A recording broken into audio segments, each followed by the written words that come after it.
And at this time, you have a program in front of you. I'd like very much to follow the program so that we know everybody has many, many things to do today. So we're going to move with dispatch and bring forward at this time John R. Finnegan, Sr. Is that correct? John, would you please come forward, please, and make your remarks? All right. I thought for a minute I had my hearing aid turned off. Thank you very much, Marvin. I appreciated being invited here today.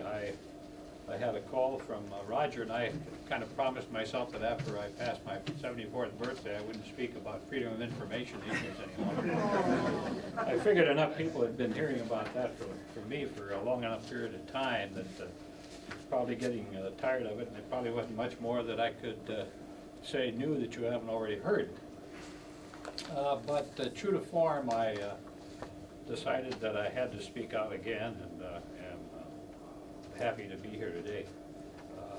I must confess that I recruited Mary some time ago to join the Minnesota Joint Media Committee, of which she was a member for a number of years, and she said to me one day recently, she said, "I'm sorry I haven't been to the last couple of your meetings."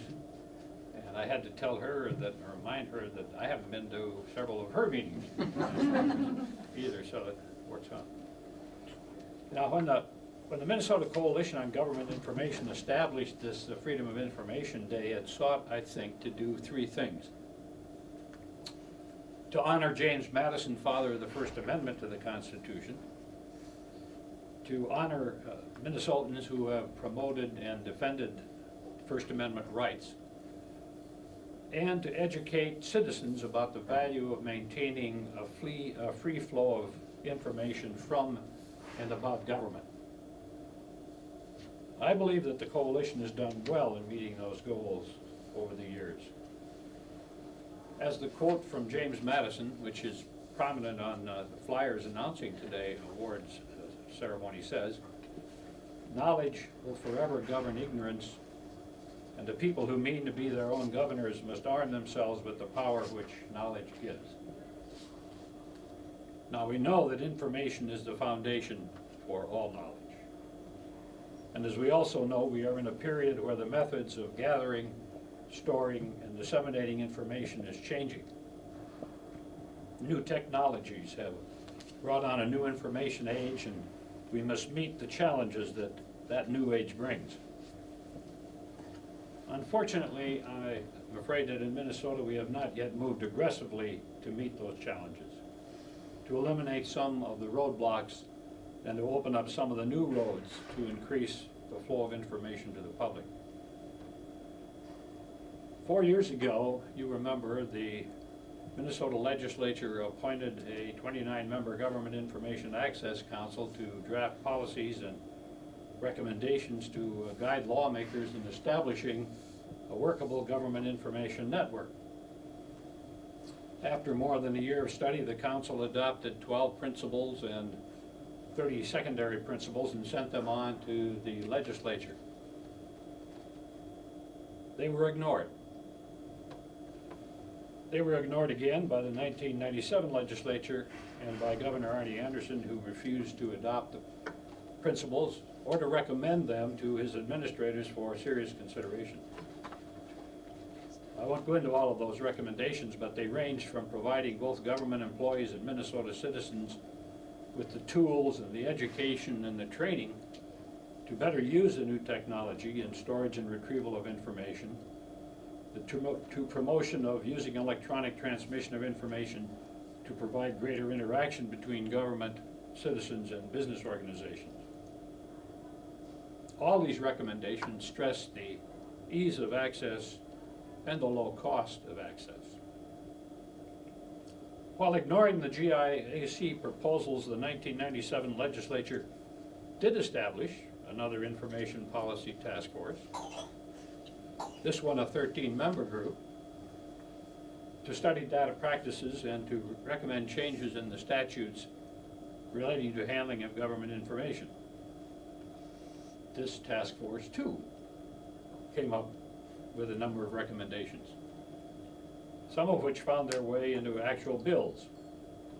Unfortunately, these bills are going nowhere in the 1997 legislature. Legislators seem uninterested in the subject. I hope that this apparent lack of concern is not a reflection of the attitude of one senator at a hearing in the GIAC proposals in 1997. He wanted to know why access to information is a fundamental right of a citizen. I could not believe that someone in a democracy would ask that question. Another asked, is provision of access truly an essential function of government? And it seems to me if a government unit collects information for a public purpose, it stands to reason that it should provide some means to disseminate that information to the public. But the fact that such questions were raised by lawmakers indicates how much discussion and how much education must be ahead for all of us in this new information age. The coalition's work now is more necessary than ever. Somehow legislative apathy must be overcome. These issues must be dealt with. But it's not enough for legislators to develop policies and principles and to implement them.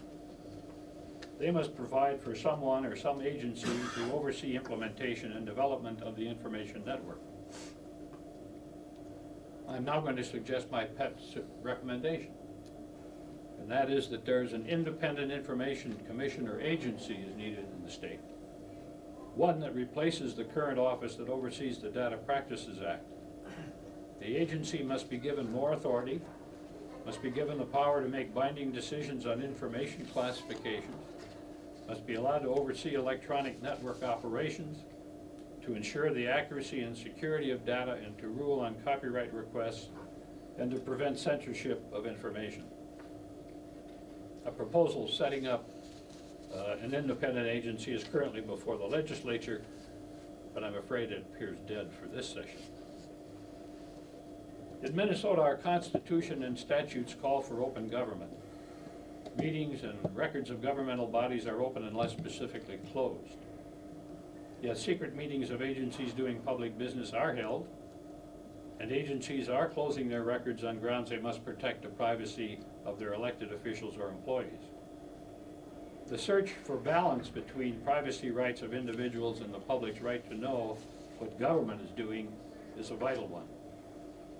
The state of Minnesota must develop a clear, rational, and enforceable information policy that embraces a new technology without discarding the principles of access to government information. And I believe that we must have greater public involvement in the debate over individual versus collective rights. The U.S. Supreme Court has said that the First Amendment rests on the assumption that the widest possible dissemination of information from diverse and antagonistic sources is essential to the welfare of the public. That was back in 1945, but the times have changed. New technologies have appeared on the media scene, and the court has not yet recognized the fact that the courts, legislatures, and Congress can broaden significantly the dissemination of information and ideas through their proper use. The marketplace of ideas seen by Madison and the Founding Fathers is essential to development of and preservation of democracy. Initially was the town meeting, the soapbox in the park, the pamphleteer, and the weekly newspaper. Today, an electronic marketplace of ideas unforeseen by the Founding Fathers has surfaced. In 1999, we are in the midst of a new information revolution in technology and information communication. We need, no less than did Madison and our forebears, that bright constellation in our governmental sky that includes freedom of religion, freedom of the press, freedom of speech, freedom of person, to guide our steps in the new millennium. We the people must make the political decisions that will ensure our leaders will make the right choices, take the right paths to maintain our freedoms. The greatest danger to democracy is lack of public understanding of its rights under the First Amendment and disinterest in guaranteeing that those rights can be freely exercised by everyone. Mary Treacy, whom we honor today, is one of those individuals who has contributed so much to helping the public understand its rights and encouraging citizens to become involved in efforts to preserve and strengthen those rights. Through Metronet and the coalition, she has contributed untold hours to that work. She epitomizes the type of person that we need to continue and win the FOI battle. I am honored to have been associated with her for these many years. Now that she's leaving us, we will miss her and her wise advice and her counsel. Thank you.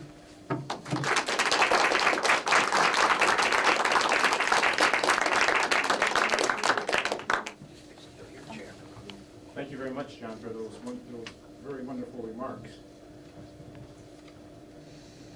10 years ago, there wasn't a group in Minnesota called the Coalition for Government Information. 10 years ago, the name of John R. Finnegan was not associated with a prestigious award here in Minnesota. And we are extremely pleased that John R. Finnegan's name is on the award because of the championship for the causes of access to information that he has given it throughout his long and distinguished career on the editorial staff of the St. Paul Pioneer Press. 10 years ago, there were several of us in the audience who, quite honestly, didn't have any idea what freedom of information was until we received the call on the telephone inviting us to come to a meeting or a written invitation from our honoree today where she would discuss one of her ideas. And as an aside, the reason that this program got off to a little bit later start today is because we had to postpone it from 12 o'clock until 12:30 so that we could get back from our Everybody Wins reading assignment today, which was another one of our honoree ideas. And we're very pleased to be involved in that. We have over 130 volunteers from the Minnesota judicial staff, the Attorney General staff, and today, Mary, you'll be pleased to know that 4 members from the federal courts have joined our program now. Judge Donovan and 3 clerks are part of our program. That's an aside. That's another one of your ideas we need to discuss. One of the people that was in the room with us 10 years ago when we responded to Mary's invitation is going to make a brief presentation, and that's Julia Wallace. Julia, if you would come forward, please.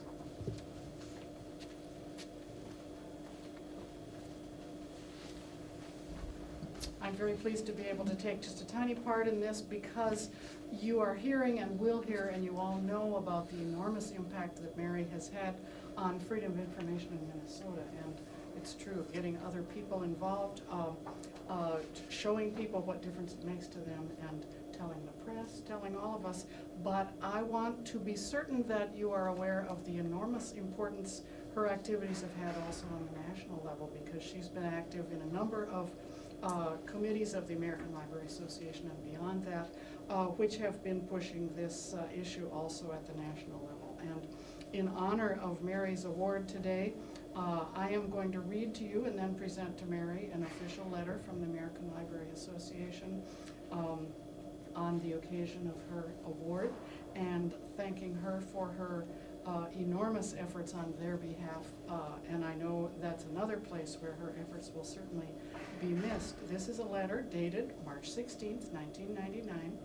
Dear Mary, we wish to express the American Library Association Washington office's appreciation for your many years of service and dedicated efforts on behalf of freedom of information and library and information access issues of all kinds. We are honored to be able to recognize you as a champion and devoted protector of public access to information and the public's right to know. Your significant voluntary efforts on behalf of the work of the ALA Washington office has truly been invaluable and inspirational through your committee assignments, volunteer activities, coalition efforts, and work directly in the Washington office at a critical time. We wish you much success in your newest undertaking, and our sincere good wishes go with you.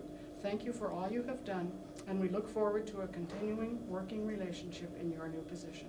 Sincerely, Carol C. Henderson, Executive Director of the Washington office.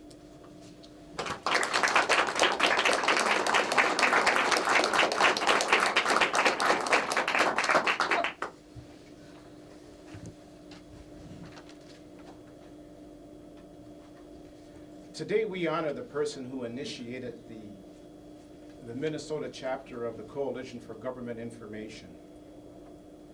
And it's our sole purpose to make this annual award.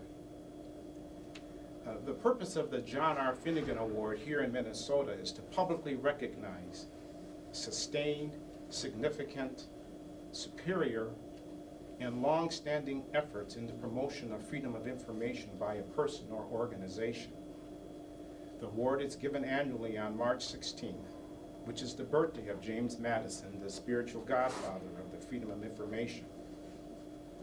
While freedom of information has been observed across the nation since 1986, it was not practiced here in Minnesota until Mary gave us a call. At her instigation, we adopted the concept, and we set out to build a worthy tradition of observance and recognition here in Minnesota. Little did we realize that in just 10 short years, this award would have achieved the distinction it has today. And we are very, very proud of we are very, very proud of some of our past recipients, and a list of them is on there. Our first was Mary Harvey for her legendary library efforts in Grand Marais. Julia Wallace has been a recipient for her national leadership on matters relating to the government printing office and other access issues. The North Star Project has been recognized for developing its outstanding website on the internet. And all of the other past recipients have been very, very worthy of this award. And again, once more, we are very, very, very pleased to have John R. Finnegan involved in our award by lending his grand name to it. And so here we are today to honor the 1999 recipient of the John R. Finnegan Award, and in doing so, we honor someone who is very deserving of this award. T.S. Eliot was absolutely right when he said, "You don't inherit a tradition. You have to obtain it at great labor." The only way you preserve a sense of history is to have a community and tradition struggling in the present to keep the best of the past alive. That's one of the real paradoxes in our understanding of the past. It stays alive only to the degree to which persons in the present keep it alive. And the very same thing can be said about the struggle to keep a sense of urgency in the present about the dangers of the abuse, the closure, the restrictions of access to government information. Someone must be willing to get things started. Someone must be willing to expend great labor. Someone must be willing to lay it all on the line. And for the past 10 years, that person, for this cause, in this state, has been our dear friend and colleague, Mary Treacy. And therefore, ladies and gentlemen, because of her pioneering vision, her fervor, her creativity, and the passion she can bring to a cause, especially a good one, it gives me great pleasure to present the 1999 John R. Finnegan Freedom of Information Award to our founder and leader, Mary Treacy. And before I ask you to come forward, Mary, I just wanted to say one personal thing. If you have any more great ideas, and you want me to come in the next 3 years, you're going to have to pay the transportation. I'll pay the lunch this time, but would you please come forward, Mary, and receive this award on behalf of the Minnesota Coalition on Government Information, presented to Mary Treacy, Director of Metronet, for leadership in support of open government and the people's right to know, awarded by the Minnesota Coalition on Government Information, March 16, 1999.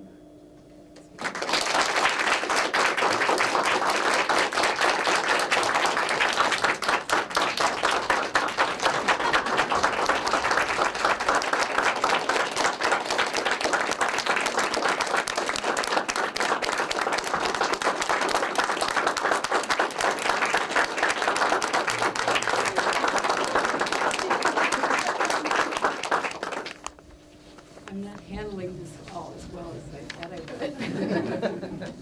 I gotta say, Marvin, that was my first paper in college about the idea of progress. Oh, That it only works if you just keep working at it. that's right. And that was in a humanities program at the colleges in Canada. That was my very first paper, and it was the most, maybe it was the last thing I learned, but it was the most defining thing I ever learned, is that you, just exactly what you just said. So it's cool. Thank you all. Two things. On the way over, I was listening to the radio, Minnesota Public Radio. And two things were brought up just as I came across 94. One was, this is the Freedom of Information Day.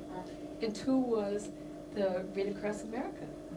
And I did notice this, and I think I owe Amy probably, because they are so connected. And when I heard that the governor was thinking of cutting literacy, it was like, you know, they are so connected.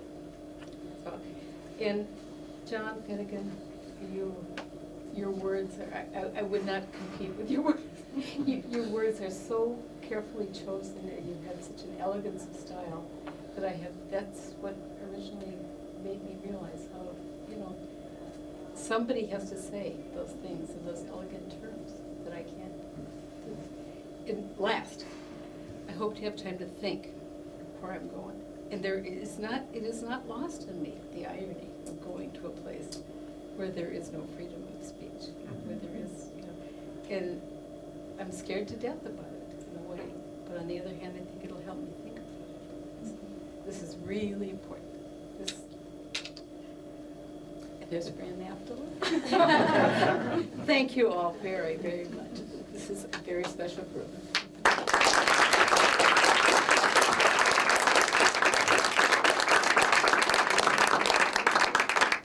There'll be an opportunity to speak to Mary as we end our ceremony today. We want to thank you all for coming, and next year, Eileen, Marilyn, Julia, Roger, and the other coalition, Bill Asp.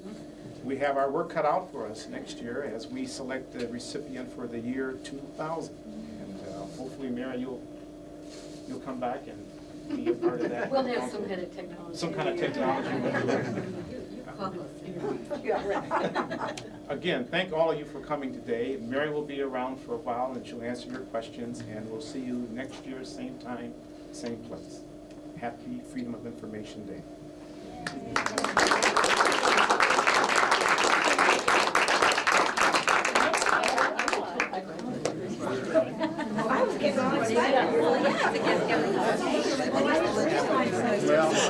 Speak to a day like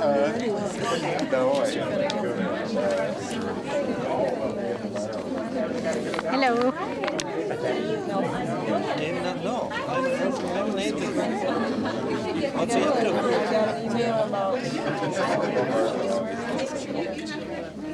and he was applying for that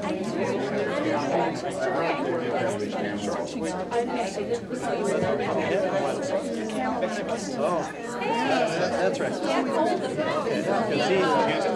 Because back when I know Sam's contract, and he loved Sam's contract for a while. Now he's got another contract.